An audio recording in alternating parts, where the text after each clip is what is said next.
Bonjour, everyone. Hi, this is Neshi Lokotz. Welcome to Star Nations Organization's main fan page, where I do this weekly broadcast, this live stream. Communications from Home is the name of the show. And tonight is Tuesday, January 22nd, and it's a snowy night here in Tomah, Wisconsin.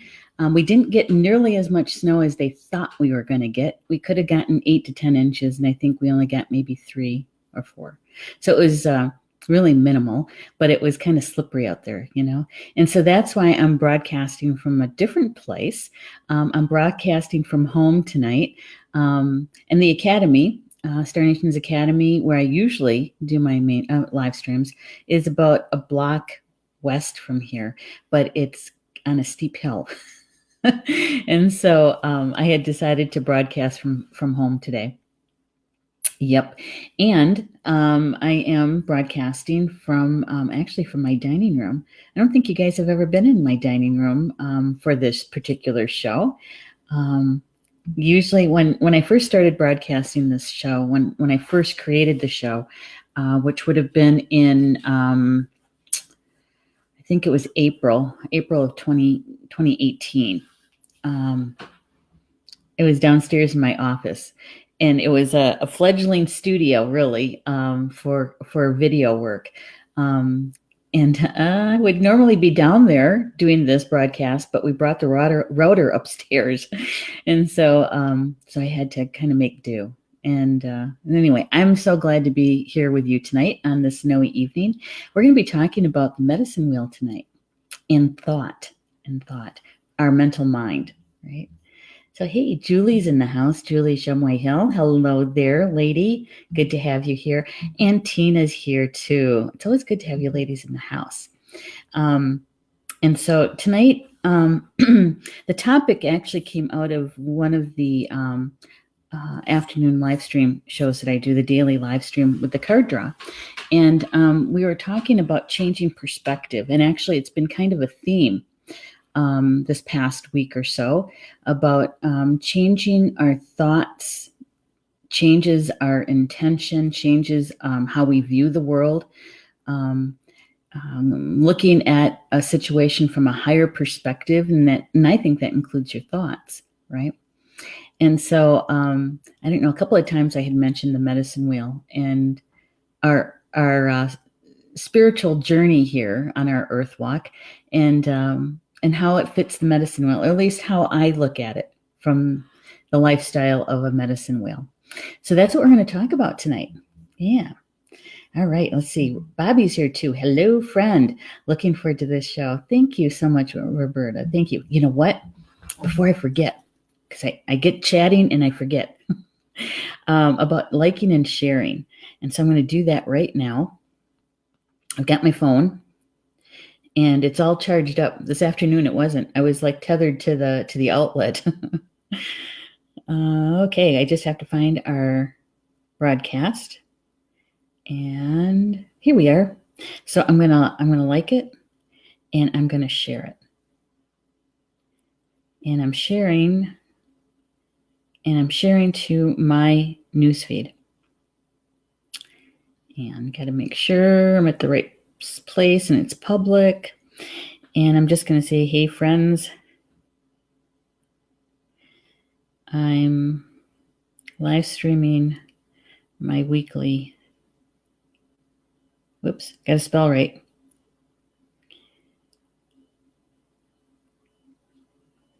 And then please join me. There we go. And we can post that. There. Excellent. All right. So, you know, it's going to be kind of a little strange maybe to be talking about the spirit of the East on the medicine wheel when we are in January, which is due north on the medicine wheel, right? But I'll explain why we're doing this. Okay, looking at the spirit of the East and the spirit of the West. Now, before we actually jump into the medicine wheel information about the thoughts, is I wanted to explain a little bit about the medicine wheel itself. The medicine wheel can be described as an energetic template. Okay, it's a sacred tool that can help us to understand our physical life, our mental life, our spiritual and emotional lives, all of our bodies. Okay, and the medicine wheel, there isn't just one explanation or one medicine wheel that we all kind of turn to. Okay, there's 568 federally recognized tribal nations here on Turtle Island, the United States, and each one of those tribal nations has a way of interpreting their belief about the medicine wheel. And even with that, within a tribal nation, within the clan, sometimes there's variations. Sometimes within the clan, there's variations. And so it's not a I don't want to keep calling it a tool, but it's not something that is consistent all the way through all Native nations here on Turtle Island. We have commonalities that run through it, but we have differences as well in placement of color, in placement of plants and stones, and there's variations. And so you may have read or heard of class or lived by a medicine wheel that is slightly different, and they're all right. They're all correct. Yeah, because I learned something about the medicine wheel years and years ago, is that the medicine wheel from our grandparents, our ancestors, in their ancestral lands, okay, is that they referred to aspects of the medicine wheel based on topography and geography. So, it depends on whether or not they were close to water and what kind of water and where was it located within the range of their village. So water may have been in a different direction on the medicine wheel for them, or a different color, right? And for instance, I noticed that here east of the Mississippi River, we're called woodland Indians. Kind of smile at that. That's kind of dated. Is that we don't necessarily have a stone circle depicting a medicine wheel. Many times you'll find trees in placement, and so you might not see it in the same way, constructed in the same way. Whereas out in the Great Plains, west of the Mississippi, you'll find many more stone circles. And, and when you take a look at the topography, it's much flatter there. And in some places, there's not a lot of vegetation, such as tall trees, right? Here in Wisconsin, our forests, our natural forests, which is north of Highway 21, basically, changes over from bur oak to pines. And south of that, we have more oak trees, bur oak, and the start of the Great Plains. Doesn't mean that it's all flat until you get past Madison, and even then it's not. And so the medicine wheel and how it's explained and how it's, the lifestyle, it really is depending on where your grandparents lived and what you grew up with. Now, there's some of us who didn't grow up with indigenous grandparents, right? Indigenous parents. And so what we know about the medicine wheel is what we've read. And that's good too. That's nothing wrong with that. It's just that if you read more than one book, you might be finding variations and sometimes direct contradictions. And you're going, well, what the heck? I thought I understood this. But that's the reason why. It's not any different than, say, feng shui. Okay. I read my very first book on feng shui back in 1996 and felt a remembering. I was really comfortable with it. But back then, there was just a couple of books. Now we have rows and rows of books about feng shui, but back then it was like not even a half a row of books. It was more like a quarter of a row, not even, right? But there's 5 different schools of feng shui. When I read my first book and then the second book, completely different, and I was confused. But the reason is because, and I learned this later, is that there's 5 major schools of feng shui. There's just not one.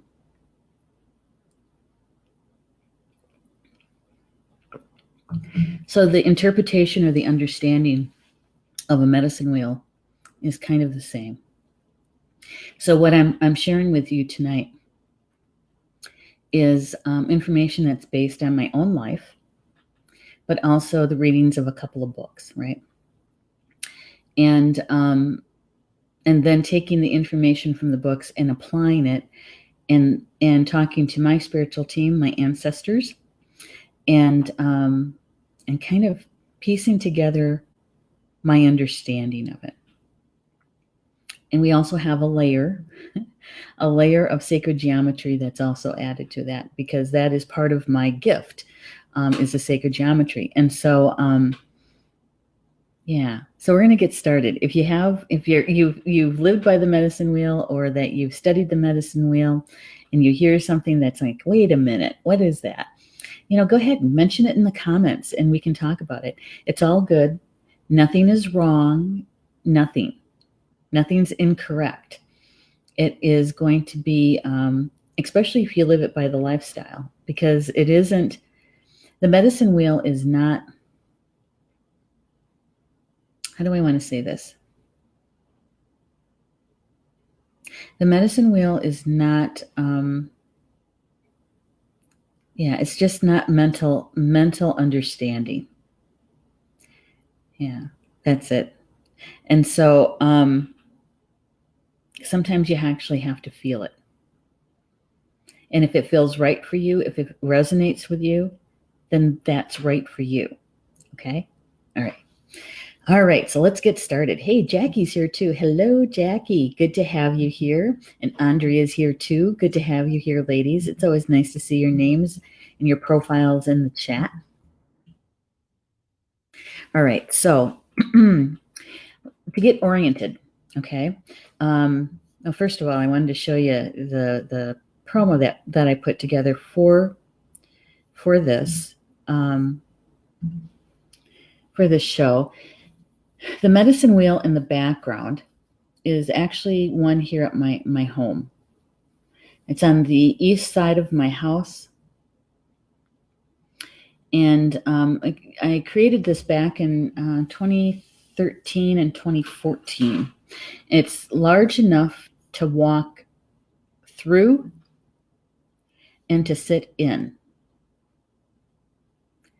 And so you can be surrounded by it. Okay. And the direction that I'm standing to take the picture, I'm standing in the west looking east.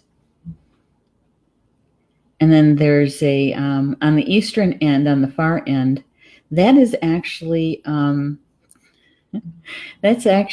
a stump from a maple tree, a huge maple tree. When we first moved in, we had a storm go through. I had done a ceremony and was asking Spirit to bless us all. Everyone who lives here resides on at this address, including all of the animals and all the trees. And I ask that we have optimal health. Okay. And 20 minutes later, we had a wind go through, and it took out about 20 trees. 20. And nothing hit the house.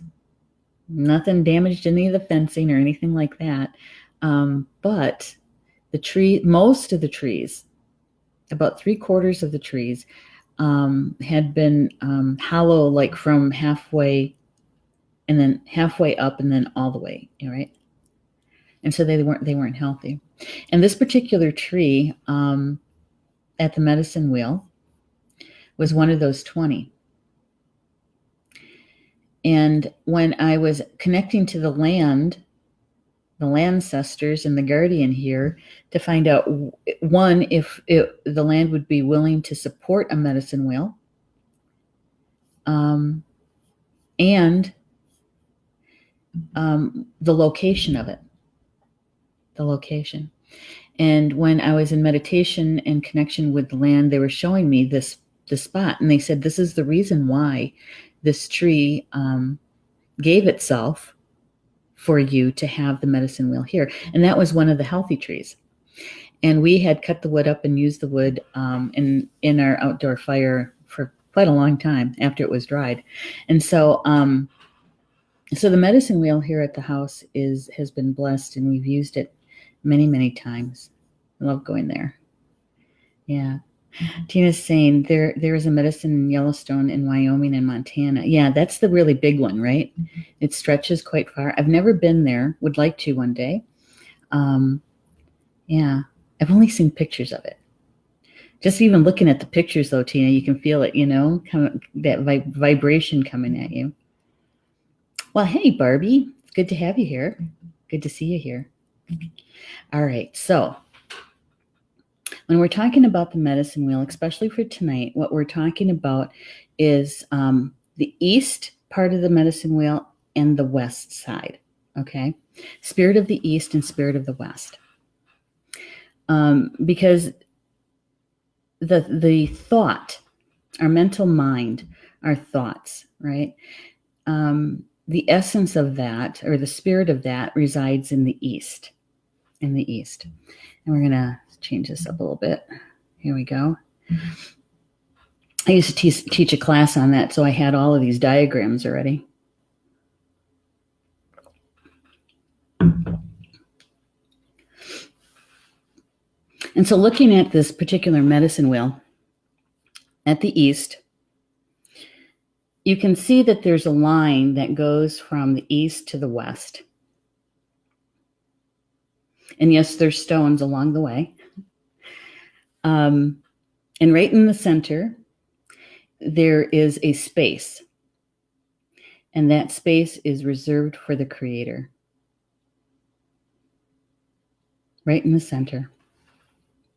And so when we do our earth walk here, it's depicted on this medicine wheel from going from the east to the west. And in the east, we have mental thought. It's all about our mental mind, the spirit of air. It holds the energy of the sacred male, divine masculine.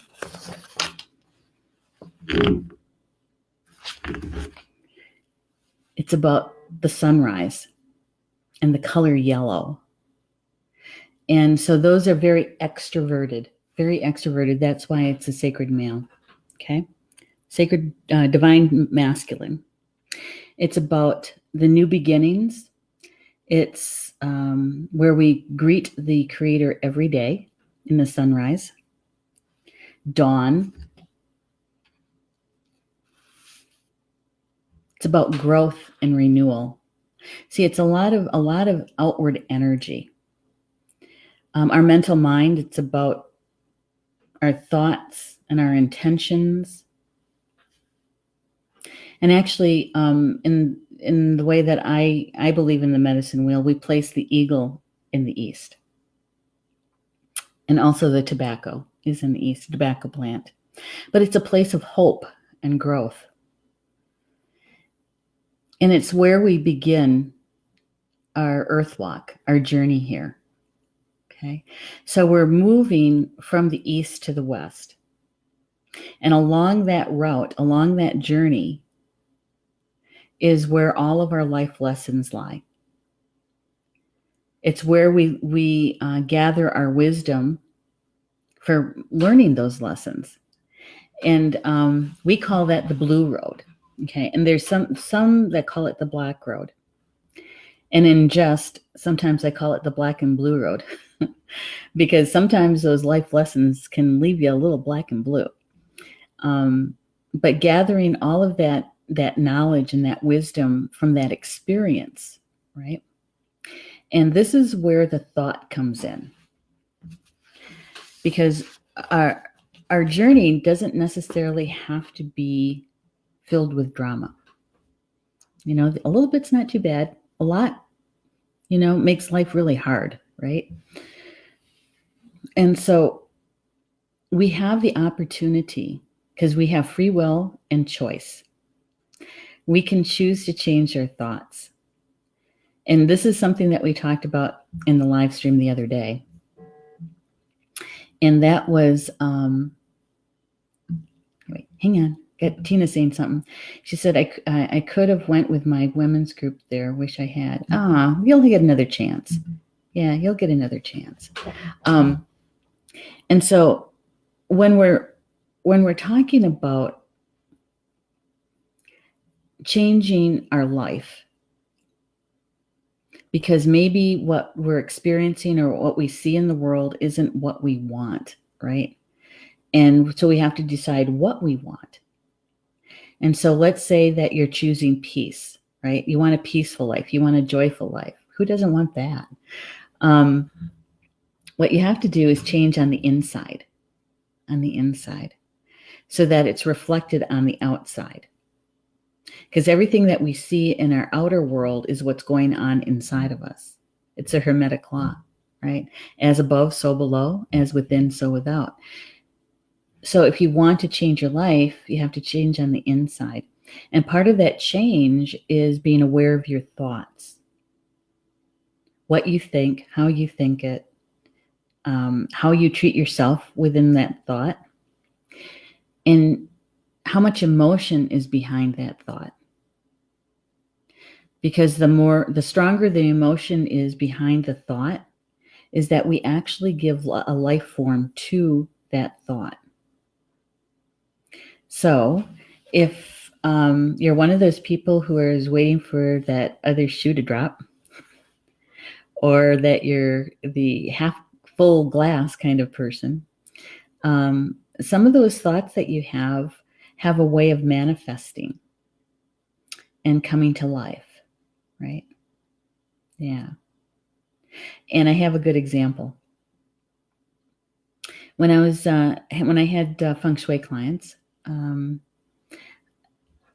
it used to take me about 2.5 hours to space clear a house, do the blessing, right? About 2.5. And I had this client who had a small rental apartment. And so she asked me to come over and do the space clearing. I did. And this tiny little place, 2-bedroom apartment, took me 2.5 hours. I'm going, what is going on here? And I'm talking to my team, right? And I even had been there, traveled there in spirit to see what was going on. And I thought I was dealing with entities there. It wasn't. It was layer upon layer upon layer of thought forms, and mostly negative thought forms. And many of them had really strong emotions behind it, so that it almost felt like it was an entity. Okay. And we call those residual energies, because they're the result sometimes of an altercation, verbal altercation or a physical altercation, domestic violence, domestic abuse, arguments, that kind of confrontation, because that carries with it a very strong emotion. Okay, so clearing that apartment took a while, and it was literally cutting through the layers of thought forms, residual thought forms from previous renters for several years. And yeah, my client was very happy to have it done, and it felt quite different after the space clearing was done. But I learned a great deal from that. I learned that our thoughts, they do become things. Mike Dooley, I don't know if you guys have heard about him. What is it? King Tut, was it? No. What's the name of his website? He was around in the early 2000s, and a lot of traction and positive thinking. Okay, and he was the first time I've ever heard the quote, "Thoughts become things." Mike Dooley. But they do. They really do. And so when we're having those kind of low vibrational thoughts, and since we're human, we're two-leggeds, we have them. Nobody is outside of that, because if you're breathing, you're here on Earth, and you're living your Earth life, you're going to have a negative thought on occasion. Probably not as much as some other people, and probably more than others, right? We do have them. The thing is that we have the opportunity and the ability to change those thoughts. That's being mindful of what you're thinking. That's living your life consciously. So when you have one of those low vibrational thoughts, you can stop, pause, and delete or remove, or however you want to do that. Mine is, I'm talking to my spiritual team, right? I was like, delete that last thought and change it to, and I change it to a more positive thought. I flip it around, right, to a more positive thought. So we have the opportunity to do that. The question becomes, is that, are we going to take advantage of that opportunity and choose differently, right? Especially when you're awake on your path, when you have an awareness of thoughts and words and how they can change your life. Okay. Hey, Stephanie, thank you so much. See, Mike Dooley. Yep, he's a good guy. Yep, tut.com. That's his website. I haven't looked at him in years, but he had some really good stuff and really good quotes too. I think he had a couple books out too. Back when I paid attention to him. So thoughts are found in the spirit of the East. And we can actually use the energy of the spirit of the East to help us to change our thoughts. Because think about it. That's where the Creator resides. That's where we meet the Creator every day. Yeah, and our thoughts reside there, in that spirit of the East. And that's where dawn is, right? And dawn has a couple of meanings.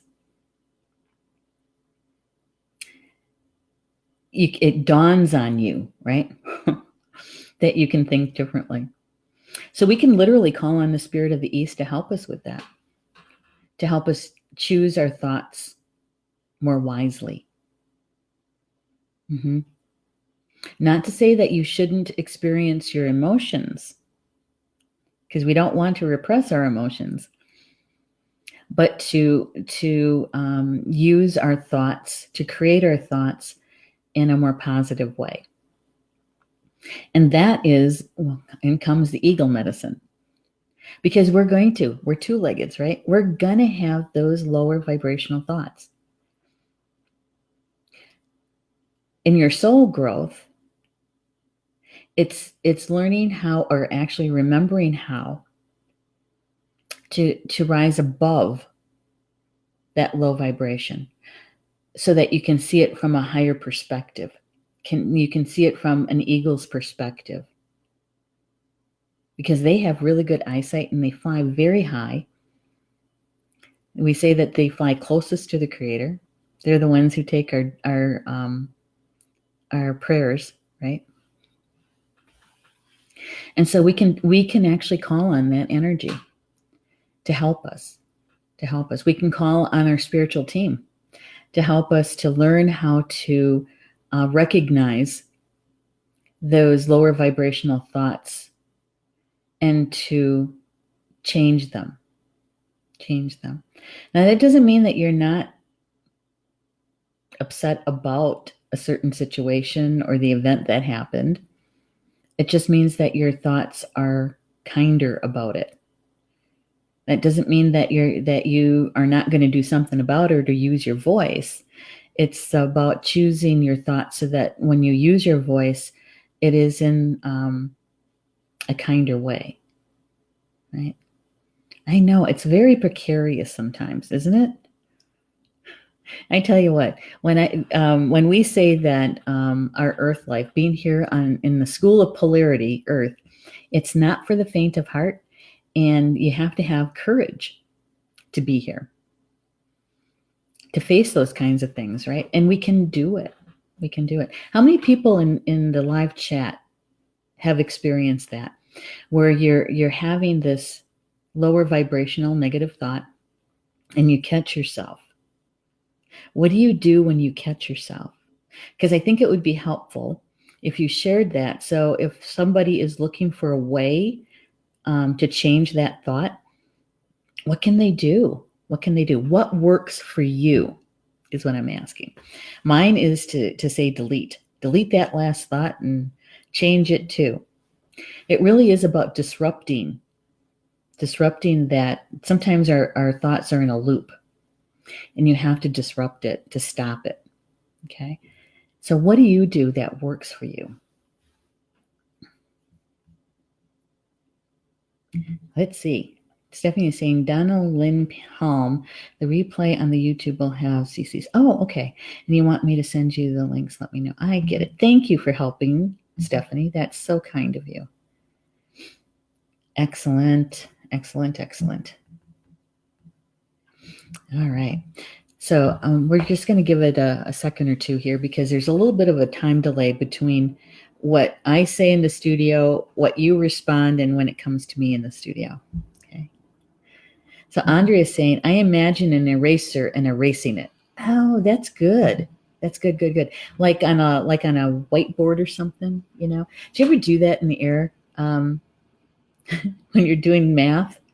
And you're kind of doing it in the air and you think, oh, I made a mistake. And so you erase it, right? Yeah. Okay. I'm going to do this. Okay. Got to scroll down just a little bit here. All right. And Bobby is saying, erase. That works too, doesn't it? Yeah. And what, by the time you get to the third erase, you really mean it. Tina is saying, I do all the time. It's not the best word to say, but I say, shut up, Tina, or stop that thought. Yeah, probably not the shut up, Tina, you know, but I understand what you're saying is like, just stop. That's what I say to myself sometimes. Just stop.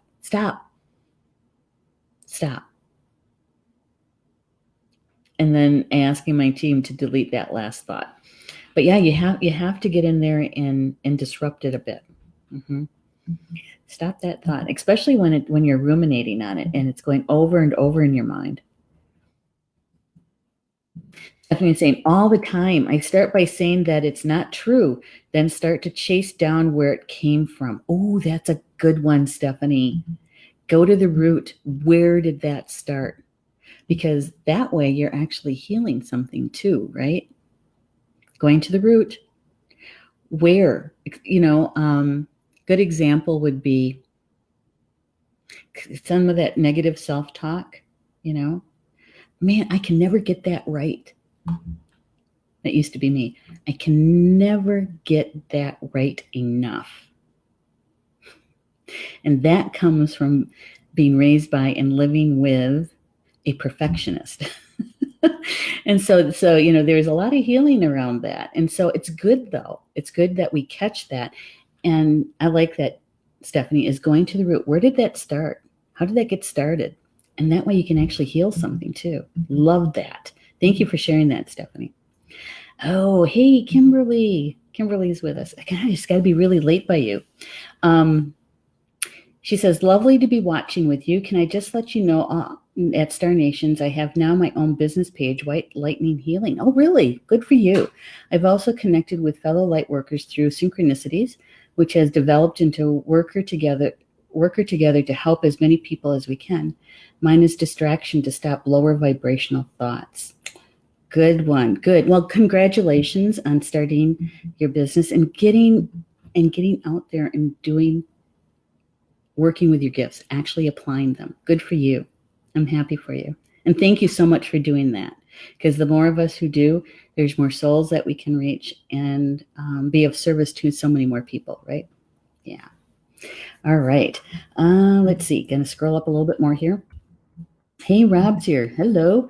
You can't always stop it. You isolate yourself and hope no one gets caught in the crossfire.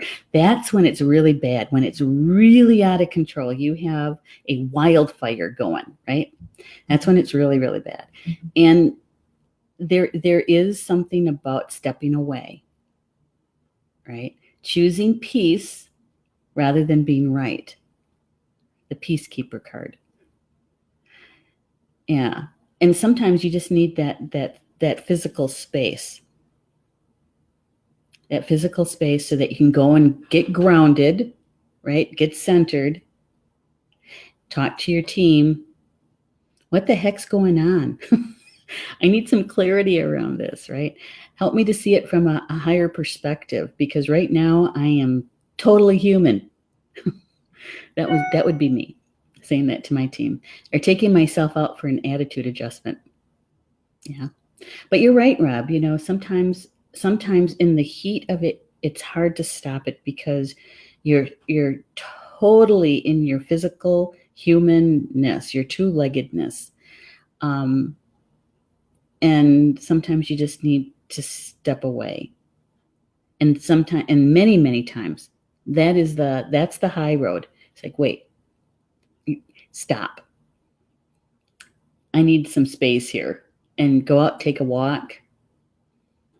You know, do something to give yourself a break, and so that you have time to regroup, ground, get some insight, some help, and then give it another go, right? And that could take some time. Thanks for sharing that, Rob. Yeah, sometimes music can distract. Yeah, depending on what you're listening to. I had a coworker who used to, whenever she had a situation with our supervisor, she would always play Take This Job and Shove It. It's like, that doesn't really help. Makes you feel better, but it doesn't really help. Oh my gosh. And Julie Hill is saying, I tap my forehead to acknowledge my awareness of my words and reframe my thoughts. Ooh, that's another good one. Because you're getting the attention of your physical body, right? Your physical body. It's like, okay, stop. And tapping is really good. We're going to have Ed Langen, when he starts his live stream show in February, he calls it super tapping. And he's going to have shows where he's going to have tapping for us to do. So that, can't wait for that. Thanks for sharing that, Julie.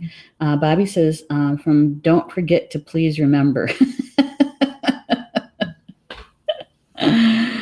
Oh my goodness. Yeah, I had to change that one. You too, huh?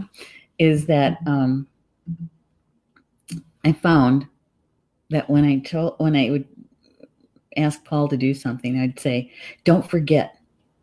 And see, in the universe doesn't see or sense the negative words. And so I was really telling him to forget. So years ago, this is what I changed it to, is please remember. Please remember. And he would. When I was using it the other way, 9 times out of 10, he'd forget. And I didn't understand it. It was, what? What do I have to do? It's like, oh, I've got to change my thought and change my words. Yep. Then it worked. Andrea saying, Rob, you're right. Music is wonderful. Musicians are blessed. Yes, they are. And they bless us, don't they? Yeah. Rob says Johnny Paycheck also did time for attempted murder, so he might not be the best to listen to. I know. I was actually in a 4-person pod. I don't know if you guys know what that is. There was a center table, and then there was 4 people, right, to that workspace, and so we each had our backs to each other, right?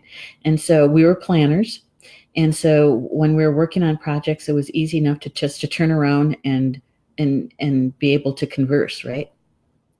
So no matter what you said on the phone, no matter what you listen, if you didn't have your earbuds in, we all got to hear it. Yeah. I laugh about it now, but it wasn't funny then. And Tina's saying, sounds good, Julie Shumway Hill. Yay. Yeah, it does, doesn't it? Because it really gets your attention. Really gets your attention to tap. It's like, hello, hello, stop, just stop. Take a breath. And sometimes we have difficulty flipping that around to a positive. It takes a little practice. It really does. So the more often you do it, the better you get at it, right? When you say stop and you say delete that sentence, you want to fill that space that you just created, that void, with something more positive. Because the universe does not like voids. It will fill it with anything that is closest and easiest to fill. So you want to make sure that you fill it with what you want in there, a higher vibrational something, even if it just is, and fill it with love. If you're caught, you can't think of a good positive to switch it to, just fill it with love. And you can always go back to it, right? Yeah. Johnny Paycheck. Oh my gosh. Brought back some memories, it did. Okay, now let's go back to this diagram. So we're starting in the east, and we're making our journey to the west. And as we're going along that path, we're encountering opportunities for soul growth. That's called life lessons, all along that path. And when you need respite, when you need to catch your breath, when you need to say, oh my God, I don't know if I can do this anymore, you head to the center, to the Creator, and you take a break. You rest. It's a good place to do our integration too. After you've healed, released, like we just did recently with the lunar eclipse, or other healings that you've done, and you're in that integration or that lull, that plateau, right? That you go to a place that's safe with the Creator, and you rest. You get your respite there. For how long? It doesn't matter. Earth time takes what it takes. It's like the grieving process in a way. It takes what it takes to get through it. Some people, 30-minute nap, 20-minute nap. Other people, it could be hours or days or weeks or months. And that's okay. It's fine.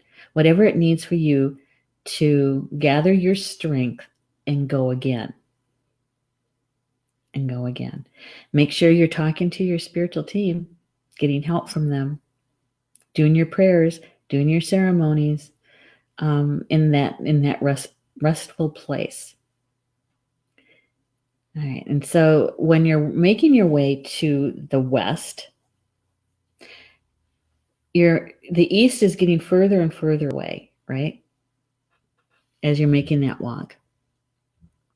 And so along that path, we're learning how to be more aware of our thoughts. And we actually at some point, we get to master either pieces of it or the whole thing. We get to master it, especially when you're really aware of it and you're attending to it. Yeah. And so when we get closer and closer to the west, then we start encountering more and more and more of the emotion. And see if I can phrase this correctly. When you make the realization, or you learn, or you remember that it's your emotions that's behind your thoughts that bring or manifest things into the physical world. Okay? So the experiences that you want to have when you're thinking about them, if they're positive and you have a lot of joyful emotion behind it and you just can't wait for it, you're I don't know, like, remember when you were a kid and it was the day before your birthday or the day of your birthday and you're just so excited about it? It's like that kind of excitement, that kind of energy behind it, kind of emotion, because the emotions are the fuel to our thoughts and our dreams to bring our manifestations into the physical world. So when we're careful, mindful of our thoughts, we can create and manifest more positive things in our life.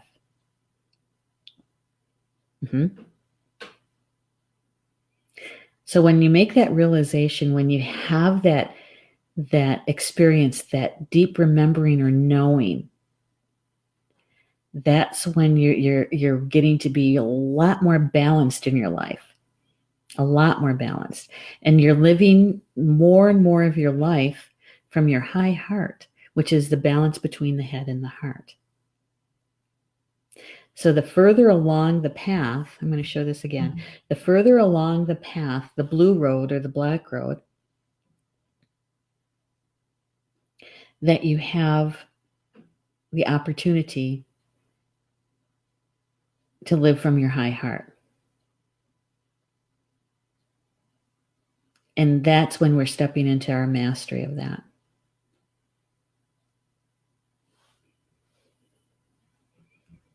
A lot of people ask me about the lines going, the crisscross lines. Those crisscross lines are the crosswinds. That's where you find the equinox and the solstices. It's in the crosswinds.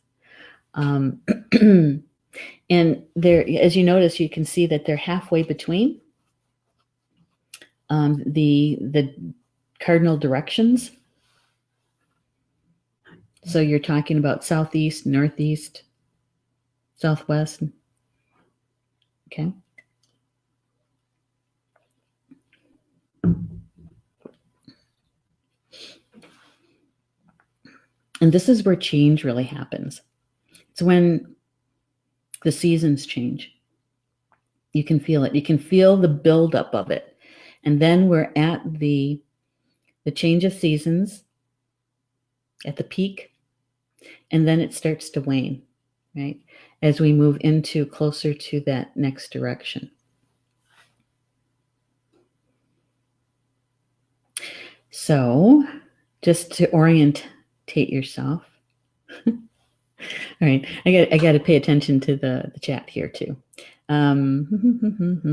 Rob is saying sometimes it helps to realize that there's a gun to your head and the world is waiting for you to slip. No, I'm not joking. I've had to use this before. All right. So Rob, is that a lyric or is that an experience of yours? Sometimes I can't tell. All right. And so Tina's saying, love your ring. What stone? This one? That's rainbow moonstone. Yeah, and it chose me years and years ago. I wear it all the time. Yeah. Triple fire wearing rainbow moonstone. Talk about balance, right? Okay, so just to get oriented on the map, on the medicine wheel, because I guess it is a map. All right, so at the very top is the north. Okay. And at the very top of north, that's January. That's the month we're currently in. That's January. So, you're talking about the middle of winter, hibernation, going within, dreaming the dream of spring, right? Planting those seeds, those thoughts. That's what they are. Our thoughts are seeds. Oh, really, Rob? Well, that's quite an experience. Thank you for sharing that. That's quite an experience. I mean, that's when you have to really take it seriously, huh? All right, so if we move clockwise around the wheel, if we're in the north, and that's January, so the next dot over is February, and then March, and in between is the crosswinds there. And so at due east is April, okay, and then May, and then June, and so then you have the solstice there at the crosswinds. And then you have due north is July. Okay. August, coming around the wheel, August, September, and the autumn equinox. And then due west is October. Then we're moving around to the next one is November, and the last one is December. So you can kind of see where the months lay on the wheel. And so what we're talking about is moving from April to October on the wheel. That's the blue road. You know, and when you think about the West, the energy of the West, you know, that's about the sunset. That's when the sun, when the Creator is going to the other side of the world, right? Dusk, sunrise, sunset. And, you know, that reminds me of the unity breath, right? Because we're going from the sunrise to the sunset. And in the unity breath is the twice a day, Grandmother Earth and Grandfather Sky show us how much they love each other. And the sunrise and sunset. And how much they love us by giving us such a beautiful sight to encompass us is their love. And we're their children, right? We're the divine child. And so in the West, we're heading to our emotions. It's about fall. This is where the drum resides. And I do have another picture here, but I'll put it up next, okay? It's about the harvest and completion. This is where adulthood is, because in the East, it's about our infancy. We're just coming into being, right? The West is about transformation, purification, and we're starting to withdraw. We're starting to pull a little bit more within. We're not as extroverted or outward as we are on the opposite side of the wheel, especially in July, right? Because it's all about being extroverted. It's about water and the feminine, the divine feminine. And so we're moving from our masculine energy to our feminine energy, from our mental mind to our heart, from our mental thoughts to our emotions, to our heart. And so we're really looking for that balance because we know it. We came in with it. That balance between our mental mind and our emotional heart. Between, our physical life here and our soul, really. Yeah, and the color in the West is either black or blue, depending on your culture and your belief system. Many people put the buffalo in the West, and also the horse is in the West sometimes. The plant of sage is found in the West. And it's also about release. It's about releasing. You know, when we talk about walking on, which is when we're crossing over, transitioning from human physical form back into spirit, We're heading west. That's in my culture. That's what we believe. So we're heading west. And we're heading home. We're heading back to the ancestors. And that's in the west is where we make that leap. We make that leap back into spirit. So it's about transformation too. So when we're heading from the east to the west, it's really about that mastery of between the thought and the emotion and how they come together to create, but also they're also in balance, right?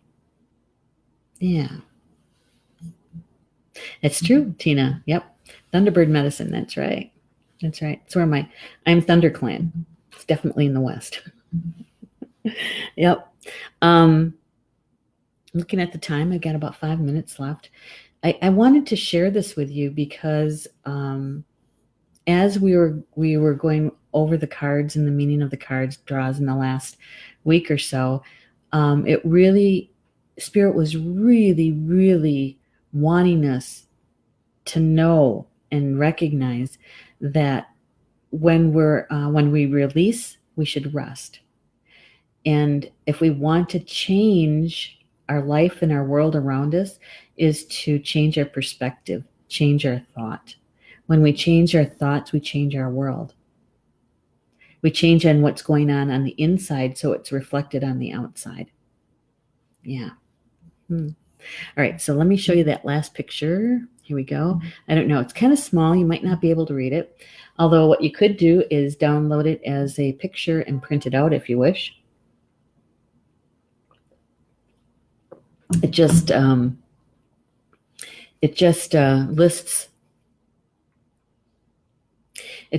out the attributes of each of the directions.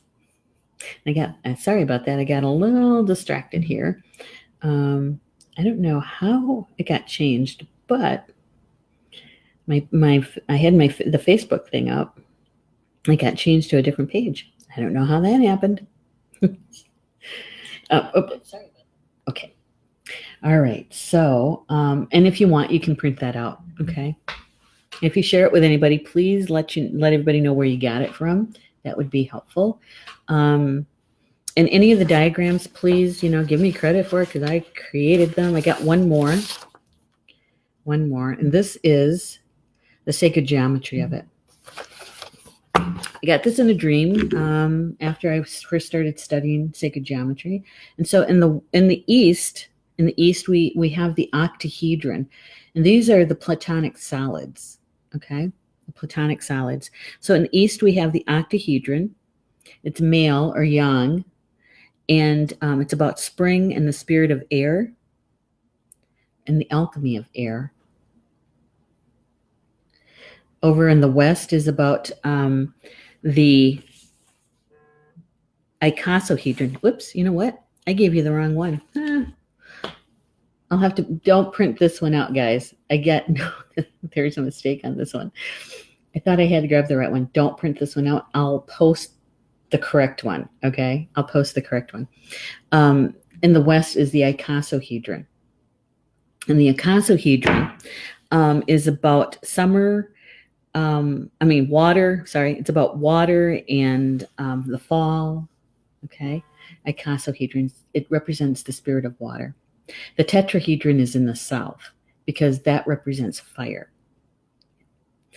And we also have in the north that's the hexahedron, which represents earth, and it's yin.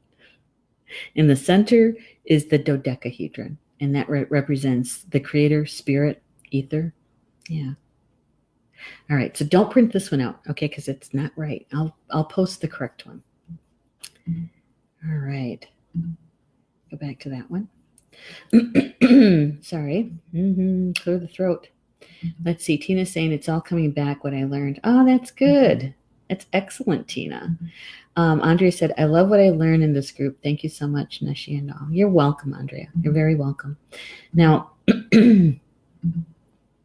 so at the top of the hour, I want to, first of all, thank you so much for being with me tonight and being here to be with me with the medicine wheel and thought, right? And yeah, tomorrow night. Actually, let's start with tomorrow during the day. During the day is my 3:00 daily live stream. The conversation is around the card draw that I do in the morning, and that is for everybody. One card, actually, we usually have two, but that information is for everyone, for it's the group. That's at 3 p.m. Eastern Time. And then tomorrow night at 7 p.m. Eastern is Soul Connections with Polly Jola Bay. And if you're an energy worker, a light worker, and you haven't been doing your self-care, you have not gone and done your own healing work, that's a really good night. A lot of us are there doing our own personal work. We bring our own intentions. We work with our spiritual teams. And Polly Jo, what she creates is the sacred container for that to happen in.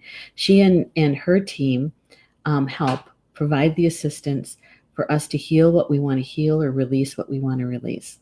Okay, it's kind of a powerful evening, really. And then the second half is about the card draw. Polly Jo draws a card for anybody who would like one, and she keeps going until everybody gets one. And so the other night we had 55 cards. I produce her show for her, and so we kind of know. And Julie is saying something here. She's saying, "Thank you, Neshi. Very good information. Now I have more reading and research to do." Well, you're welcome. You're very welcome. Yeah, and Robert, Bobby's saying, "Great info. Thank you." You're welcome. And so on Thursdays is actually kind of a special day. Now, every day I do a live stream, okay, just so you know that. But on Thursday night, please join us for Angel Therapy with Maureen Mann. It's a brand new show. It's all about angels and mindfulness, and her debut show is on Thursday, the 24th at 4 p.m. Eastern. Okay. And she is going to be introducing us to the angels from her perspective and her knowledge base. Yay. I can't wait. And I believe she's also going to be doing some card readings too. So that's a full week, isn't it? Full week of shows for you guys. So with that, please enjoy the rest of your evening, and we'll see you back here next week for Communications from Home. Bama Mina, until we see each other again. Love you guys.